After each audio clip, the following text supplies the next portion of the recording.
7월 21일 오늘 맥천이 성경 읽기 사사기 4장, 예레미야 17장, 마가복음 3장, 사도행전 8장입니다. 오늘 새벽에는 사사기 4장 말씀 함께 보고 우리 기도하겠습니다. 이 4장에는 여사사 드보라, 그리고 그 이제 바락 장군이죠. 여사사 드보라와 이 바락 장군이 가나안 왕 야빈을 물리친, 그리고 자유를 획득한 그 사건입니다. 4장 1절 에훗이 죽으니 이스라엘 자손이 또 여호와의 목전에 악을 행했다고 합니다. 그러니까 바로 앞 시대에 에훗이 왼손잡이 사사 에훗이 이제 그 모압 왕 에글론을 물리치고 나라의 자유를 다시 얻었잖아요. 그렇게 해서 이 에훗 중심으로 하나님을 잘 섬겼기 때문에 나라가 80년 동안 평안했었어요. 상당히 긴 세월이죠.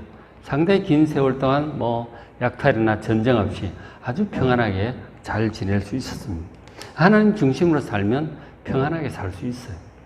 근데 이제 문제는 평안한 세월이 하도 오래 계속되다 보니까 백성들의 마음이 다시 이제 육신적으로 가는 거죠. 그리고 환란이 있으면 하나님 기도를 하는데 평안해지면은 다시 이제 기도 이런 것은 등한시해지고 예배라든가 이런 건 등한시해지는 거죠.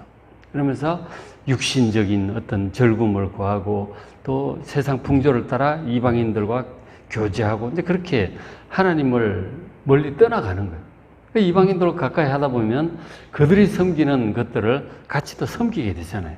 그들의 사고방식을 그대로 해서 이방 우상도 섬기고 하나님 말씀을 안 들으니까 다시 하나님 말씀도 범하고 이제 그렇게 되는 거죠.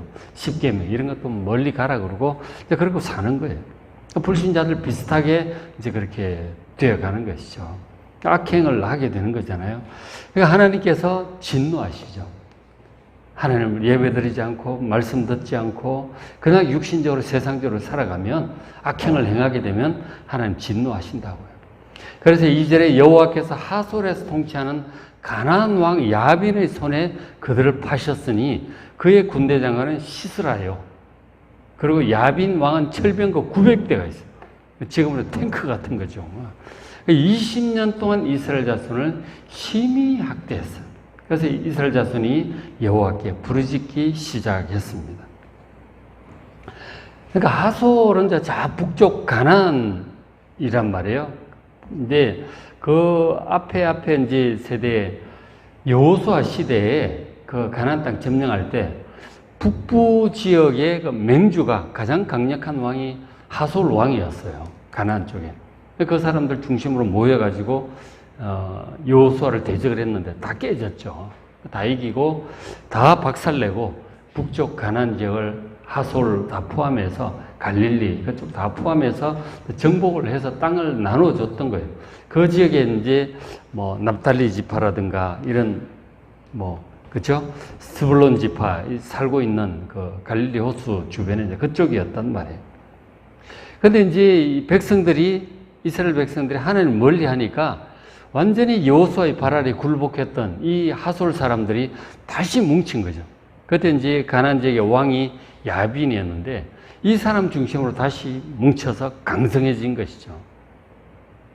원래 이제 여호수아한테 완전히 정복되었던 사람들인데 하나님의 백성들이 하나님을 멀리 하니까 그들이 다시 이제 왕성하게 된 거예요. 왕성하게 되어서 오히려 이스라엘 백성들을 괴롭히고 약탈해가고 압제하고 지배하는 이 상황이 뒤바뀌어 버린 거예요.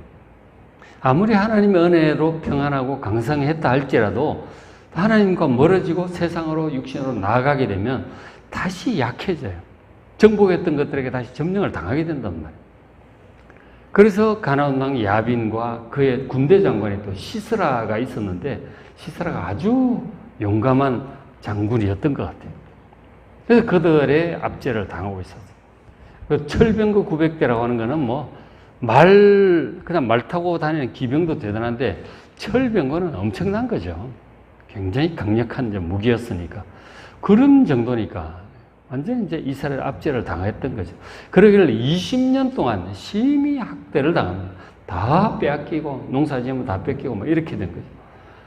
20년쯤 되니까 백성들이 막 괴롭잖아요. 하나님께 부르짖기 시작하는 거죠. 이스라엘 자손이 여호와께 부르짖습니다. 그러니까 곧 죄로 인해서 어려움을 당하게 되고 그러면서 고통 중에 하나님께 부르짖게 되는 거잖아요. 그죠? 하나님께 부르짖게 되니까 하나님께서 또 그들을 불쌍히 여기십니다. 뜻을 돌이키시고 그들을 저 앞에서 구원에 이제 내시려고 이제 일을 하시게 되죠. 그래서 그들의 기도를 들으시고 하나님 응답하시기를 4장 6절에 드보라가 있었어요. 당시 드보라는 여인이었는데 선지자였어요. 하나님 말씀을 받아 전하기도 했고 그러다 보니까 사사가 된 거죠. 사사라는 말이 재판관의 뜻이기도 하면서 다스리는 자, 이제 통치자 이런 뜻이에요. 그래서 이제 있었는데 하나님께서 드보라에게 말씀을 하신 거죠. 원래 여선지자이기도 했고 하니까. 그래서 이제 어떻게 말씀을 하시냐면 지금 북쪽 사람들이 이제 곧 납달리 지파, 스불론 지파 사람들 고통을 많이 당하고 있었거든요. 거기 뭐 근처니까. 그래서 이제 하나님께서 이 납달리 지파의 바락을 불러라고 하신 거죠. 드보라에게. 그래서 4장 6절 드보라가 이 바락을 납달리 계대에서 불러다가 그에게 말합니다. 이 납달리 지파의 사람이니까 자 여호와께서 이같이 명령하지 아니하셨느냐. 하나님 명령이라고 전한 거죠. 너는 바락 너는 자기는 여자니까 아무래도 그리고 이제 바락 남자를 이제 납달리 지파 그쪽에 있는 사람 부른 거죠. 납달리 자손 납달리 지파와 스불론 지파 사람 군대 10,000명을 모아가지고 그리고 다볼 산으로 가라. 북쪽에 있는 그 나중에 전승에 의하면은 예수님의 변화산으로 보기도 해요. 어쨌든 그곳으로 가라. 그러니까 전투 장소로 하나님이 정해주신 거죠. 그러니까 뭐 학자들 짐작으로는 철병거 900대가 뭔가 좀 이렇게 전투하기 어려운 산지에서 전투하는 것이 좋다고 이제 보셨던 거겠죠. 그래서 이제 그 다볼산으로 가서 거기서 이제 전투를 하도록 가라. 그래서 7절 내가 야빈의 군대 장관 시스라 그리고 그의 병거들 그리고 그의 무리 그 군대를 네 손에 넘겨줄 것이다. 가라고 이제 말씀을 전한 거예요. 하나님께서 선지자를 통해서 말씀을 하신 거죠. 그러면 이 바락이 그 말씀을 듣고 믿고 가서 전쟁을 하면 이길 거다 하는 거죠. 그 말씀을 전해 주었어요. 그런데 이제 이 바락 이제 지도 장군이라고 합시다. 이 바락 장군이 이렇게 말을 합니다. 드보라에게 4장 8절 바락이 이르되 만일 당신이 나와 함께 가지 아니하면 나도 가지 않겠다. 그러니까 여선지자 드보라와 함께 가자고 하는 거예요. 당신이 계셔야 권위가 서고 또 뭔가 어차 일이 있으면 또 물어볼 수도 있고 그렇지 않겠나. 의지를 하는 거죠. 여선지자인 겸 사사인 드보라를 의지해서 함께 가자고 그렇게 권면합니다. 근데 이것은 이제 뭐 인간적으로 생각하면 그럴 수 있죠. 그럴 수 있는데 지금 하나님께서 말씀을 전해 주었는데 그 말씀을 온전히 믿지를 못하는 거죠. 그러니까 하나님 말씀을 믿고 하나님을 믿고 그냥 가면 되는데 여선지자 이 사사인 드보라를 함께 의지를 하는 거죠. 그러니까 하나님을 온전히 믿지를 못하고 이제 사람을 믿는 그런 모습을 보였던 것이죠. 그래서 이 드보라가 바락에게 말합니다. 9절에 내가 반드시 너와 함께 가겠다. 가자고 하니 내가 가겠다.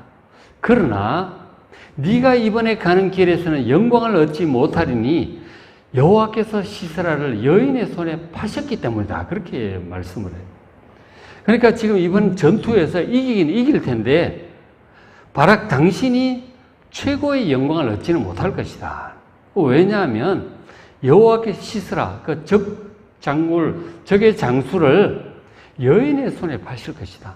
한 여인이 그 시스라를 죽이게 될 거다. 그런 얘기를 하는 거예요. 어쨌든 그렇게 되면 전쟁 끝나고 나서 이제 우리 뭐 농공 행상을 하잖아요. 누가 가장 큰 공로가 있었고 뭐 그런 얘기를 하게 되는데 가장 큰 공로를 한 여인이 이루게 될 거다. 그 얘기를 한 거죠. 그러니까 지금 이 바락이 하나님을 믿고 용기를 가지고 하면 돼. 막 하면 되는데 근데 이 여선지자 드보라를 더 이제 의지를 하는 거예요. 그게 이제 이 바락의 잘못이라면 잘못일 수 있는 것이죠. 그러니까 우리가 이제 어떤 위기 속에서 기도도 하고 또 하나님의 응답을 따라 행할 때 하나님의 그 인도하심을 믿고 하나님을 믿고 막 하면 돼. 근데 하나님을 충분히 믿질 못하고 누구를 더 의지하고 막 이렇게 믿음이 분산이 되면 이게 이제 영광을 얻지 못한다 하는 것이죠. 하나님의 은혜로 일은 해결되겠지만 정말 믿음으로 이 용기 있게 그 영광을 얻지 못할 수 있다. 그런 것을 보여주고 있죠. 그래서 어쨌든 이제 드보라가 함께 갖고 하니까 이 바락이 믿고 이제 하나님 믿고 여차하면 사사에게 무릎을 작정을 하고 이제 그렇게 가는 거죠. 그래서 가서 전투를 합니다. 4장 15절 바락이 그 하나님 말씀대로 다볼산에 군대 10,000명을 거느리고 올라가서 딱 진을 쳤어요. 그러니까 이제 산에 있으니까 철병거가 끌고 올라오지 못하겠죠. 그죠? 어쨌든 그렇게 전투 준비를 하고 있으니까 이스라엘이 그동안 20년 동안 얌전히 이제 잘 말 들었잖아요. 그 가나안 왕 야빈 입장에서 말 잘 듣던 사람들이 사람을 모아가지고 다볼산에 모였다는 거예요. 싸우겠다고 모인 거예요. 이것들이 감히 반역을 해? 감히 까불어? 이렇게 된 거죠. 그래서 이제 그 상황을 알고 이 가나안 왕 야빈이 자기의 군대 장군 시스라에게 얘기를 해가지고 다 군대를 거느려 가서 이스라엘을 쳐라 이렇게 된 거죠. 그랬더니 13절 시스라 이 장군이 철병거 900대를 가져갑니다. 탱크 같은 거 다 들고 가는 거죠. 900대 그리고 자기와 함께 있는 모든 백성 가나안 군대를 다 거느리고 이제 다볼산 아래인 기손강 쪽으로 가요. 기손강 쪽으로 갔습니다. 모여서 이제 갔어요. 근데 산 위에서 이렇게 내려다 보니까 막 그 철병거도 거느리고 그리고 이 시스라가 대단한 이제 군대 장군이었던 것 같아요. 그러니까 이름이 이제 올라와 있죠. 그걸 보니까 이스라엘 백성들이 겁이 날 거 아니에요. 자기들은 전쟁도 한번 못 해보고 그냥 압제만 당하고 있다가 무기나 변변찮게 있었겠어요. 이제 그런 군대 경험도 별로 없잖아요. 바락이 전쟁을 해봤겠어요. 자기도 전쟁 안 해보고 어떻게 보면 백성들 오합지졸이고 그렇잖아요. 그러니까 상당히 이제 두려움을 느낄 수도 있었을 것 같아요. 자, 우리가 저 싸워 이길 수 있을까? 보니까 철병도 엄청난데 우리 무기도 별로 없고 말이 있나 뭐가 있나? 근데 상당히 이제 두려움을 느꼈을 것입니다. 그럴 즈음에 그래서 이제 이 바락도 좀 몰라 겁을 좀 냈을지 모르겠는데 그때 여선지자 드보라 여사사 드보라가 그 지도자인 바락이 얘기를 합니다. 4장 14절에 드보라가 바락 장군에게 말합니다. 이는 여호와께서 시스라를 네 손에 넘겨주신 날이라. 저 시스라 두려워하지 말라는. 하나님께 시스라를 너희 손에 넘겨주셨다. 그리고 철병과 그 군대 전부 다 넘겨주셨다. 가라! 그렇게 얘기를 합니다. 하나님의 믿음이 좋은 이 드보라가 이 약간 망설이고 두려워하고 있는 바락과 백성들에게 얘기를 한 거죠. 두려워하지 말라. 하나님께 전부 넘겨주셨다. 그렇게 이제 사사가 얘기를 해주니까 다들 이제 용기가 생긴 거죠. 믿음이 회복이 된 거죠. 그러면서 이제 바락이 그 얘기를 듣고 막 군대를 건드리고 내려갑니다. 가려면 믿음이 있어야죠. 믿음과 용기가 있어야 되는 거예요. 그 선지자의 그 말에 용기와 믿음이 생겨서 바락이 돌겨 그러고 이제 출동을 한 거죠. 바락이 10,000명을 거느리고 다볼산에서 막 내려갑니다. 그랬더니 15절에 여호와께서 이 바락 앞에서 시스라와 그의 온 군대를 칼날로 혼란에 빠지게 하시고 막 오니까 가나안 군대들이 완전히 겁을 먹은 거예요. 이런 것들은 전쟁 처음 붙을 때 이 어느 쪽이 기세등등하게 부딪히느냐에 따라서 반대쪽에는 겁먹고 도망하는 수가 많아요. 늘 그래. 전쟁의 첫 장면이 굉장히 중요한 거죠. 그러니까 기세등등하게 막 내려오니까 이 사람들은 혼란에 빠진 거죠. 하나님께서 그렇게 하신 거예요. 이 분위기라든가 사기가 떨어지고 한 거, 사기 충천한 거, 이런 것들이 하나님께서 역사하시는 게 있는 거죠. 그래서 이 그의 온 군대를 칼날로 혼란에 빠지게 하시니까 가나안 그 막강한 군대가 철병거고 뭐고 그 적장 용기 있는 시스라도 완전히 이제 그렇게 된 거죠. 그래가지고 이제 막 군대가 한꺼번에 막 무너지니까 이 시스라가 병거에서 내려 걸어서 도망합니다. 철병거 타고 있다가 뭐 그것조차 뭐 유지할 수 없을 뭐 옆에 말을 모는 사람이 기수가 있을 거 아니야. 그 사람도 보통은 두 사람이 다 있거든요. 한 사람 말을 몰고 한 사람은 활도 쏘고 칼도 휘두르고 하는데 기수가 아마도 이제 그렇게 죽었든지 말이 죽었든지 뭐 그렇게 됐겠죠. 그래 도망가는 거 아니에요? 장군도 뭐 병거에 내려 맨몸으로 막 도망갑니다. 그리고는 그 가나안 군대가 전부 칼에 엎드려졌어요. 큰 승리를 거두게 된 거죠. 한 방에 그냥 큰 승리를 거두게 되었어요. 시스라는 그렇게 걸어서 도망을 갔단 말이에요. 그리고는 이제 그 다음에 어떻게 되었느냐면 17절에 이 시스라가 적장 시스라가 겐 사람 헤벨의 아내 야엘의 장막 그 집에 도착을 해요. 그 텐트 치고 이제 다 살았으니까 그 도착을 했어요. 왜냐하면 이는 하솔 왕 야빈과 그리고 겐 사람 헤벨의 집 사이에 화평이 있었기 때문에. 제가 이제 겐 사람 헤벨이 누구냐면 이 겐 사람은 그 뭐 한 약 400-500년 전에 모세 때 모세의 장인이 있었어요. 모세 장인이 나중에 이제 같이 오잖아요. 그죠? 모세 장인도 가나안 점령할 때 함께 들어와요. 모세가 이제 모시고 들어온 거죠. 그래서 그 후손들 원래 미디안 사람인데 그 후손들이 이스라엘 백성들과 함께 이제 살고 있었던 거죠. 그 사람들을 겐 사람이라고 해요. 같이 이스라엘 백성들과 함께 잘 지냈죠. 이 사람들이 이제 북쪽에 있었던 거죠. 있었는데 그 헤벨의 아내가 야엘이었다는 거죠. 야엘. 그 집에 시스라가 온 거죠. 왜냐하면 겐 사람 야엘 그 집과 그 가나안 왕 이제 가깝게 좀 알고 지냈던 것 같아요. 그래서 왕래도 있었고 이제 알죠. 시스라도 알고 왕도 알고 이제 그랬던 거예요. 그래서 이제 급해서 도망가다 보니까 이제 그 집으로 가까운 그 집 쪽으로 도망을 간 거죠. 보니까 14절에 야엘이 나가보니까 시스라가 온 거예요. 즉 장군이 온 거예요. 평소에 알던 얼굴이니까 들어오시라고 제가 잘 도와드리겠다. 들어오셔서 하고 들어가니까 뭐 얼마나 피곤했겠어요. 전쟁터에 먹지도 못하고 막 도망 다니고 왔으니까 엄청 힘들어서 왔어. 또 들어가서 야엘이 이제 또 들어가가지고 식사도 이제 음식도 이제 대접을 했겠죠. 그렇게 하고는 그가 들어가서 좀 쉬어야 되겠다. 누가 오거든 없다 하고 얘기를 해라. 그렇게 이제 얘기를 했겠죠. 그래서 이제 이불 덮어쓰고 이제 잔 거죠. 시스라가. 야엘이 그렇게 식사 대접도 하고 잘 수 있도록 그렇게 해준 거죠. 그리고는 이제 기다렸어요. 그리고 금방 잠이 들잖아요. 피곤하니까. 4장 21절 그가 이 시스라 장군이 깊이 잠이 들어. 코를 골면서 잠이 들었겠죠. 그걸 기다렸다가 이 야엘이 여인이잖아요. 그러면 남편 어디 뭐 양치료든 멀리 갔는지 없었던 것 같아요. 이 여인이 야엘이 장막 말뚝을 가지고 갔어요. 이 텐트를 치려면 말뚝을 박아야 되잖아요. 그 말뚝을 쇠로 이제 그렇게 만들지 않았겠어요. 그죠?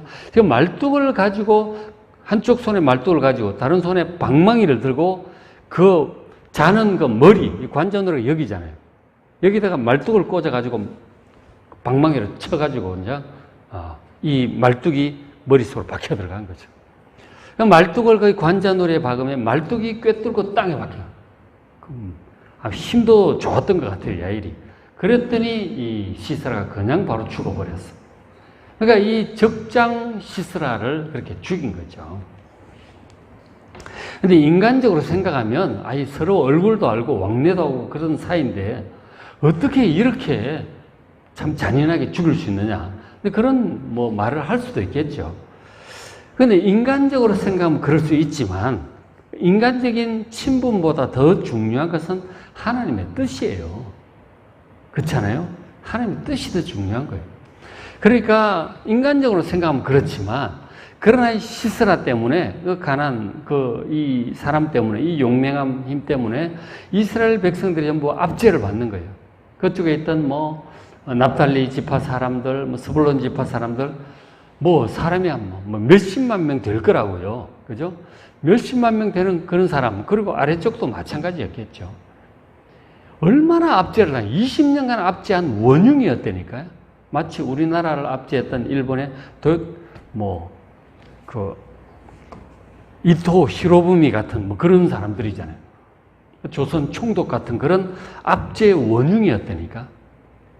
개인적으로 가나안 왕과 시스라가 그 집과 이제 다닐 수는 있지만, 그것도 압제자니까 어쩔 수 없이 그걸 오면 그렇게 할 수도 있잖아요.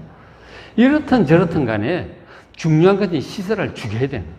죽여서 빨리 이 가나안 세력을 몰아내야 이 이스라엘 백성들이 다시 자유와 평안을 회복할 수 있는 거예요. 이거는 죽여야 되는 거죠. 여자고 남자고 할 것 없이 무조건 죽여야 되는 거예요. 그래서 참 인간적으로 생각할 때는 마음이 그랬을 수도 있지만, 하나님의 뜻이었기 때문에 결단하고 야일이 이 시스라를 그렇게 죽이게 된 것이었죠. 하나님의 뜻이 중요하다. 순종을 하는 거죠. 그리고는 이제 그 사실을 다 보고를 했겠죠. 그래서 다들 야일이 이 시스라 장군을 죽였다는 소식까지 다 듣게 되고, 그렇게 하니까 이건 볼 거 없죠. 그러면서 이제 그때로부터 남은 아직 가나안 왕 야빈 있고 군대가 또 남아 있잖아요. 그래서 계속 이제 전쟁을 하게 되었어요. 자, 23절, 이날에 하나님이 가나안 왕 야빈을 이스라엘 자손 앞에 굴복하게 하신 거죠. 장군은 죽였고. 그래서 24절, 이스라엘 자손의 손이 가나안 왕 야빈을 점점 더 눌러서 계속은 전쟁을 한 거예요. 아주 박살 낼 때까지 한 거죠. 그래서 마침내 가나안 왕 야빈을 진멸하였더라. 완전히 이제 진멸을 해버린 거예요. 왕도 죽였겠죠. 그리고 그 군대도 죽였죠. 그러고 나니까는 더 이상 그 가나안 사람들이, 하솔 사람들이 이스라엘에서 괴롭힌다든가 그렇게는 할 수 없게 되었죠. 그죠? 해결이 20년간의 압제 상황이 끝이 난 거예요. 우리나라 36년 일본 우린 미국 덕분에 그렇게 됐지만, 자유를 얻었지만, 지금 하나님께서 역사하셔서 자유를, 스스로 이 자유를 회복할 수 있도록 역사하셨던 것이죠. 지난 20년간의 압제를 하던 막강한 이 가나안 왕 야빈, 그리고 장군 시스라 물리치고 자유와 평안을 회복할 수 있었던 것은 백성들이 회개하고 하나님께 살려달라고 부르짖었기 때문이에요. 여기서부터 시작이 되는 거예요. 이 고난을 안 당했더라면 백성들 회개하지도 않았을 거예요. 그럼 계속 우상 숭배하고 그러다 보면 더 이상 하나님의 백성이 아닌 그런 불신자가 되어버리는, 구원의 대열에서 떠나버리게 되죠. 그렇게 되기 때문에 하나님께서 환난을 보내시는 거예요. 가나안 왕을 그렇게 어떻게 보면 보내신 거라니까. 그 백성들이 고난 가운데 부르짖고 회개를 하게 된 거, 하나님께 살려달라고 부르짖게 된 거 아니에요. 이게 지금 구원의 길이라니까요. 환난이 나쁜 게 아니에요. 진정으로 하나님께 돌아오는 최고의 방법이 되는 거죠. 그렇게 하고, 그리고 이제 백성들이 하나님 말씀을 듣고, 특별히 바락도 그랬는데, 말씀을 듣고, 하나님 말씀 믿고, 용기를 가지고 부딪힌 거 아니에요. 이 압제자가 반란을 일으켜서 자유를 다시 획득한다. 정말 쉽지 않습니다. 그런데 용기를 가지고 부딪힌 거예요. 하나님 믿고 했더니 하나님께서 이기게 하시고 스스로의 힘으로 자유를 다시 쟁취할 수 있도록 역사하셨던 것이죠. 그러니까 회개와 그리고 하나님을 믿고 용기 있게 순종했더니 다 회복이 된 것이죠. 자, 우리도 정말 중요한 것은 하나님을 잘 섬기고 말씀을 하나님 경외하고 하나님 말씀을 잘 듣고 믿음과 순종으로 살아야 돼요. 그죠? 거룩하게, 의롭게, 선하게 그렇게 살아야 됩니다. 그렇게 살면 이런 일이 생기지도 않아. 그쵸? 잘하면 40년이고 80년이고 계속 평안할 수 있어요. 자꾸 하나님 육신을 따라 세상 풍조를 따라 하나님 떠나니까 그게 문제. 마음이 멀어져 가니까 문제죠. 그렇게 하지 않는 게 중요하고 일이 생겼을 때는 정말 돌아보고 회개하고 기도하고 하나님 인도하심을 따라 믿음과 용기 있게 또 일을 잘 회복해 나가는 여러분 되시기를 주의 이름으로 축원합니다. 자, 오늘 맥힌 성경 읽기 사사기 4장, 예레미야 17장, 마가복음 3장, 사도행전 8장 말씀 잘 읽으시고 많이 받으시기 바랍니다.